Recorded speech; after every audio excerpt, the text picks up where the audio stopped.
O trabalho da Polícia Federal mudou ao longo dos anos. A melhora dos resultados está relacionada à aplicação de um sistema mais técnico e científico e ao fortalecimento da inteligência nas investigações. Houve também uma otimização de recursos humanos e materiais. Uma única operação pode envolver centenas de buscas, apreensões e prisões. Com essas ferramentas, é possível, por exemplo, mapear e alcançar organizações criminosas. Hoje no Reflexões nós vamos falar sobre a mudança no perfil das investigações policiais. Como é que se deu esse aprimoramento? Não é? Quais são as novas técnicas que permitem uma eficácia maior no sistema de investigação da polícia? Eu queria agradecer a presença do Dr. Daiello, muito obrigado por participar hoje aqui do Reflexões. Com toda a sua experiência, sua bagagem de diretor-geral da Polícia Federal, não é, por tantos e tantos anos, então a gente tem essa especial expectativa de poder compreender um pouquinho melhor exatamente esse momento inicial, né, que muitas vezes, e na maior parte das vezes, vai chegar ao judiciário, né, e vai se transformar em uma série de provas. Mas vamos entender então um pouquinho antes, queria te ouvir inicialmente, né, sobre como é que a polícia é preparada para tratar da questão da investigação, como é que hoje as técnicas mais recentes têm colaborado, tem sido aprimorado o sistema investigatório. Poderia dar para nós um pequeno panorama sobre isso? Primeiro, agradecer o convite, doutora Gisele, doutor André. Eu acho que falar de investigação sempre é muito importante, para que as pessoas entendam como funciona essa parte da persecução penal, que é sempre muito distante de alguns personagens envolvidos nisso, como o Ministério Público, o Judiciário, os advogados e a defesa. No que se refere ao Brasil, eu tive a oportunidade e a alegria de fazer parte da Polícia Federal por mais de 20 anos, e eu confesso para os senhores que a gente percebeu uma grande mudança, não só na qualidade da investigação, mas na percepção do policial do que era importante na investigação. No Brasil, nós poderíamos falar em alguns grandes momentos de como a coisa se comportou para essa novo padrão de investigação. Eu diria assim, nos anos 60, as polícias se preocupavam em investigar quadrilhas, o que se chamava de bando na época, era uma grande preparação para aquele enfrentamento. Já nos anos 70, nós percebemos que a polícia se preparou para enfrentar muito contrabando, o descaminho, e já começa então a se falar nesse enfrentamento aos grupos de narcotraficantes. O que se repete nos anos 80, mas nos anos 80 a gente já começa a ver uma outra perspectiva também no que se refere à corrupção. O que nos anos 90 se torna muito importante. A polícia já tem aquela formação de bando e quadrilha, de contrabando, de narcotráfico, mas começa a perceber que a corrupção, no caso da Polícia Federal, é uma parte muito importante que precisávamos nos preparar para aquele enfrentamento. Ali começa a se discutir lavagem de dinheiro, começa a se discutir terrorismo, começa a se discutir organizações criminosas, o que vem fluir no início do ano 2000, 2010, 2015, quando tem uma nítida percepção que a corrupção ela começa a fazer parte do Estado. E aquilo exige, sim, novas técnicas de investigação, novas maneiras de se enfrentar o crime.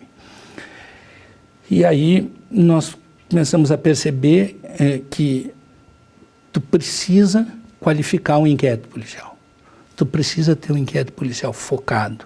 Tu precisa ter um inquérito policial muito consistente e feito, interessante, e isso a gente acompanha na evolução, feito com a parceria de fiscalizações do Ministério Público, do Judiciário. A percepção da presença do advogado já se torna importante na investigação. Por quê? Porque se percebe que tu não precisa... A ideia da investigação não é chegar a um culpado, é chegar à verdade.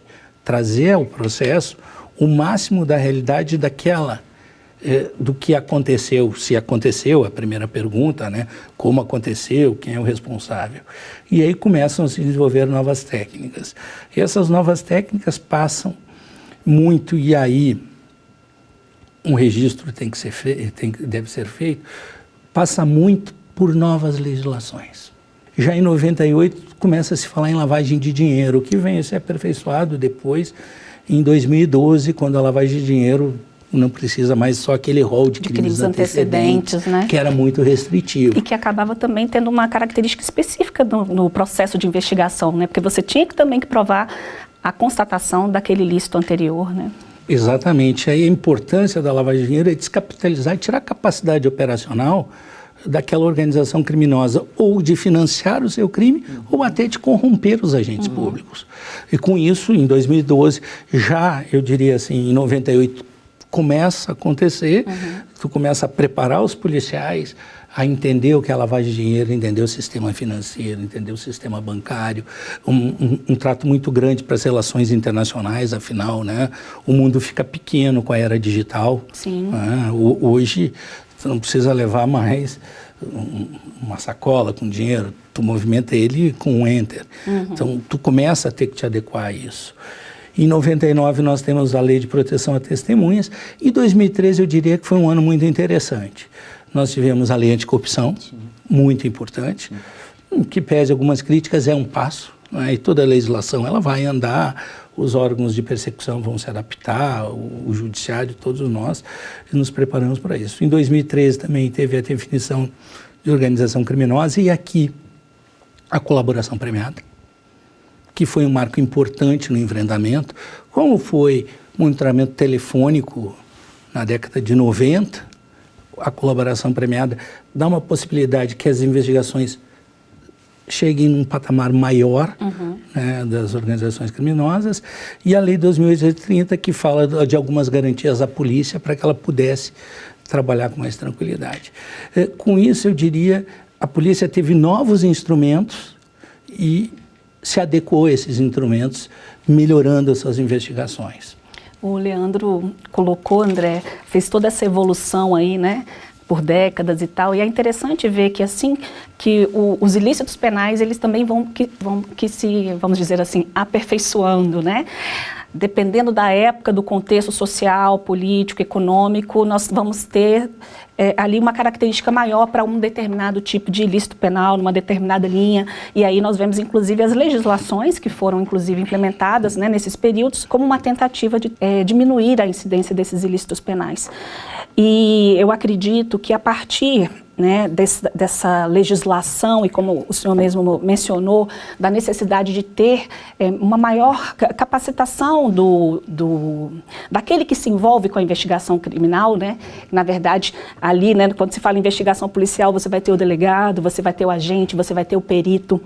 Atualmente, né, o que a gente tem dessa nova era digital, né, porque o Código de Processo Penal de 1940, ele trazia como característico o inquérito policial, como procedimento escrito, né, tem toda uma formalidade, mas nós não estamos mais nessa fase, né, hoje em dia, com esses recursos que nós temos, tanto da internet, isso tem que aprimorar no âmbito da investigação policial, até como para utilizar todos esses mecanismos na busca de elementos que possam elucidar os fatos e também até para poder combater essa criminalidade que se utiliza desses meios.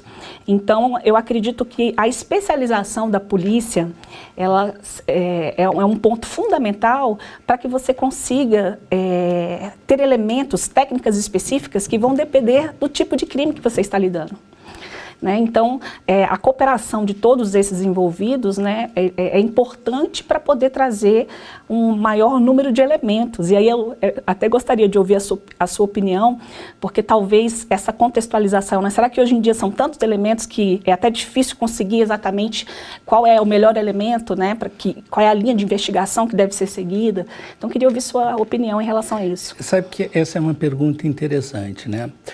Durante muito tempo se discutiu dentro da polícia a questão do inquérito, da formalização do inquérito. E é um momento em que nós percebemos, e isso pode parecer no primeiro momento contraditório, que o inquérito é uma proteção de defesa do cidadão. E eu diria por quê? Porque não existe investigação policial que não esteja formalizada no inquérito.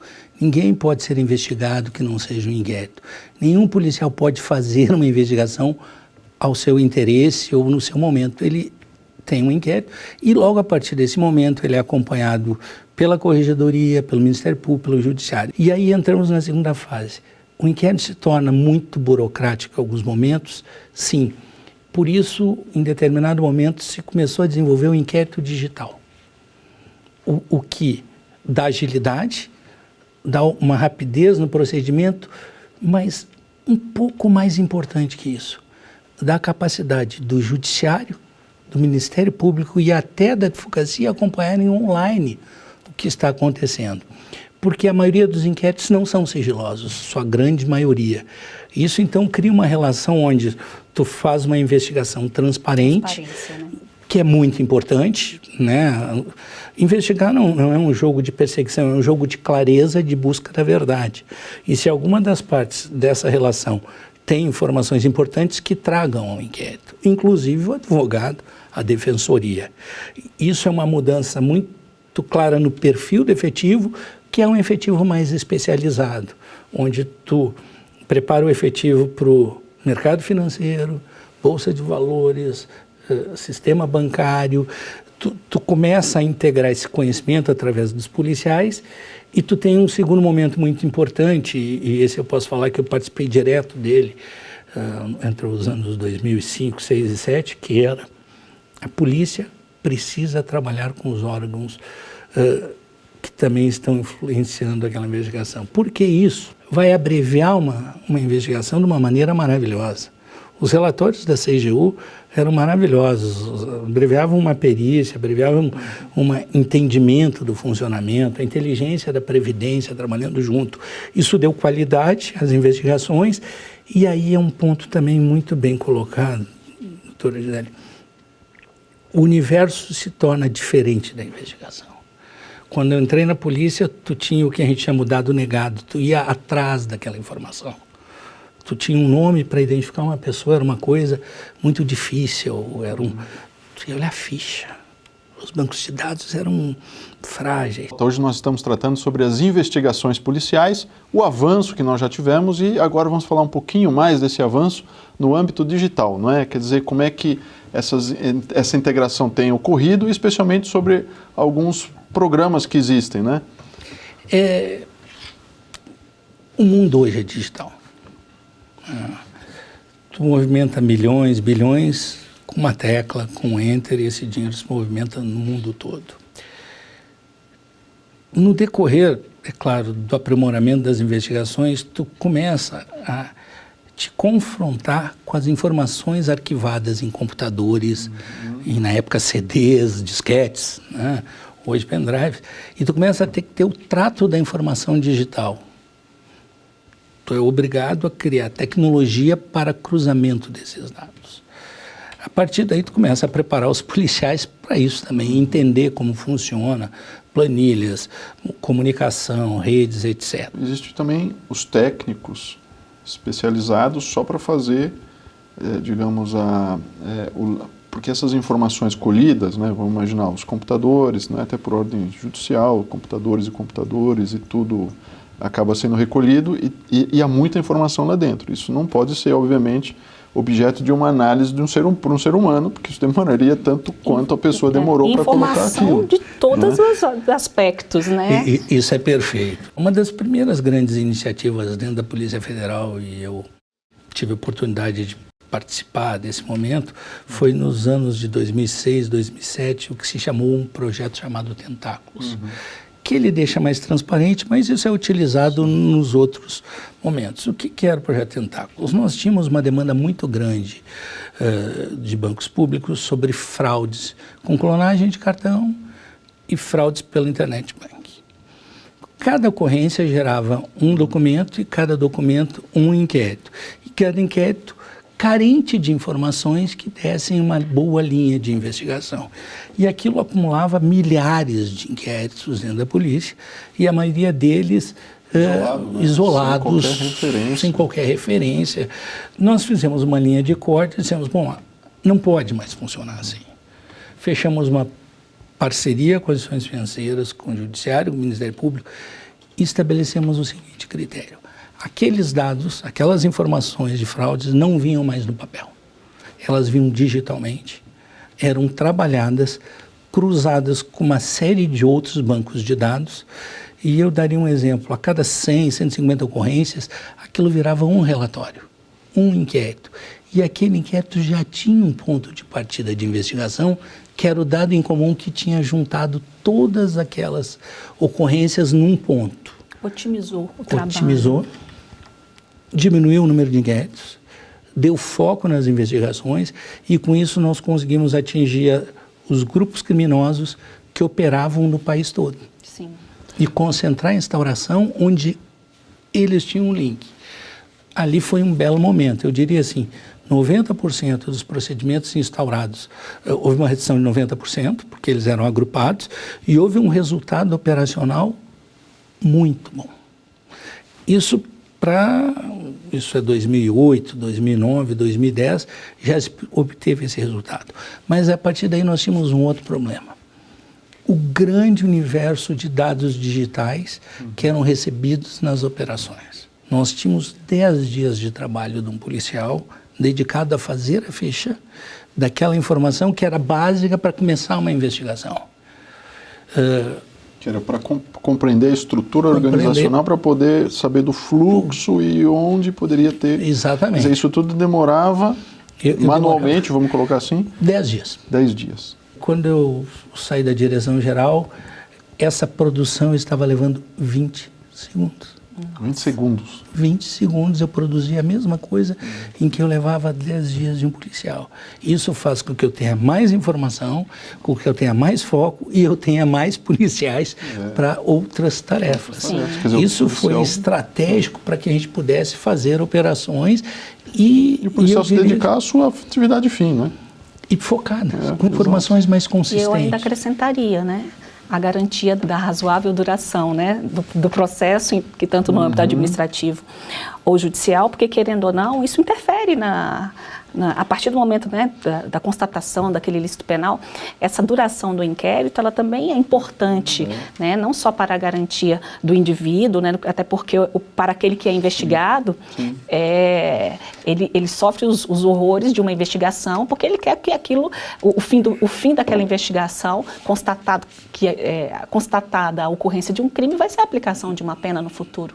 Então, eu acho que ainda reflete nesse aspecto também de dar maior celeridade à atuação policial. Exatamente na própria perspectiva dos direitos, né? Claro, porque apesar do que foi colocado, eu concordo, né, de que o inquérito acaba sendo também uma garantia, mas o inquérito também tem esse paradoxo de que ele coloca uma pessoa numa situação que nem sempre a pessoa é efetivamente culpável ou pode se tornar condenada por aquilo. Então, tem a perspectiva dos direitos e também eu acho que interfere na própria investigação. Quer dizer, o tempo ele interfere tanto na perspectiva dos direitos da pessoa, como ela pode interferir na própria investigação em si. Então, eu acho que isso deve ter sido realmente um dos pontos que tornou a Polícia Federal, não é, tão mais visível como ela. Isso eu acho que é algo que todos nós temos que reconhecer, não é? Acho que não há ninguém na sociedade que não reconheça.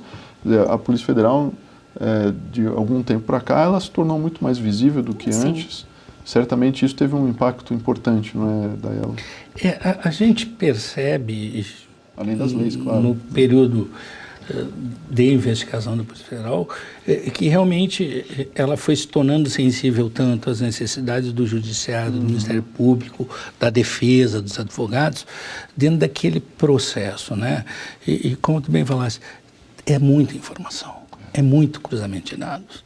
O inquérito, ao mesmo tempo que a existência do inquérito é a garantia que ninguém pode ser investigado fora do processo, ele constrange, sim, ele é angustiante.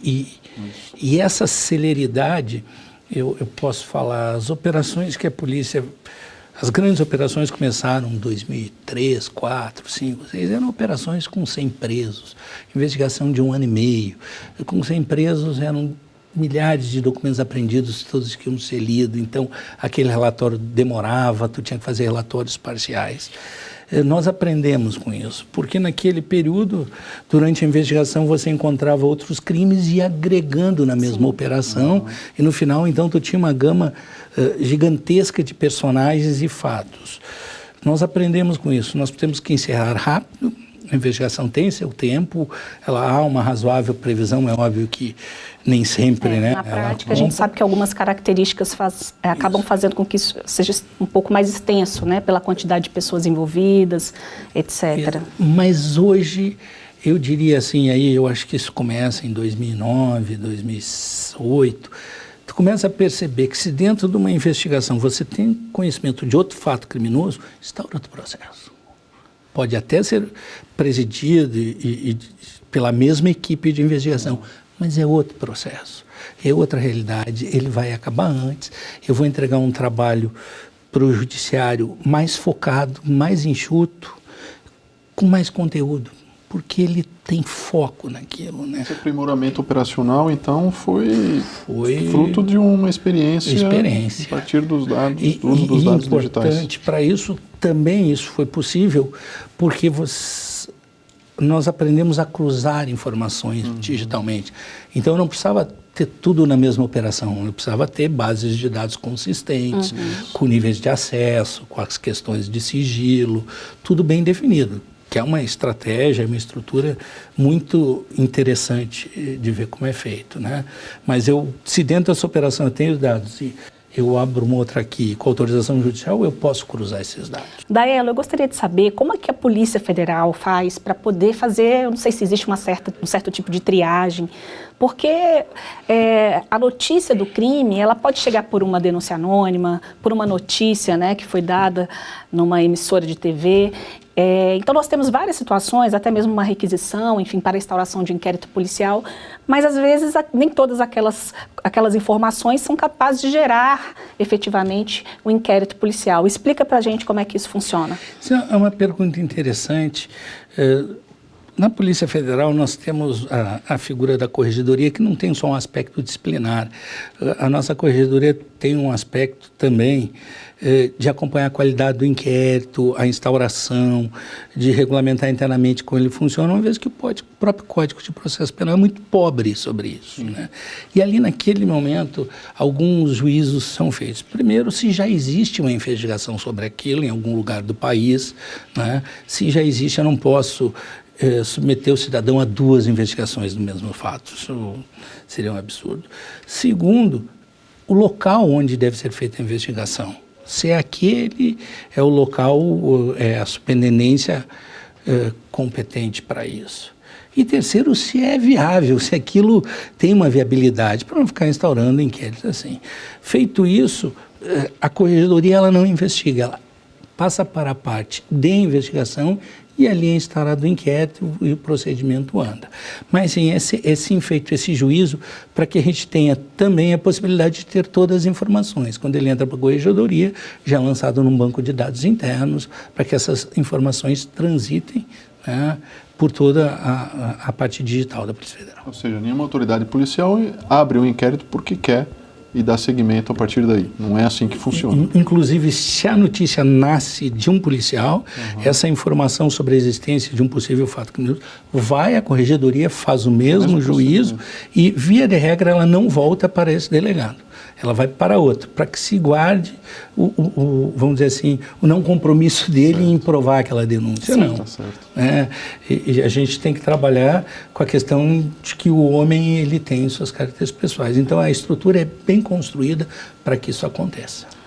Bom, Reflexões fica por aqui hoje. Eu agradeço a presença do Daelo, ex-diretor-geral da Polícia Federal.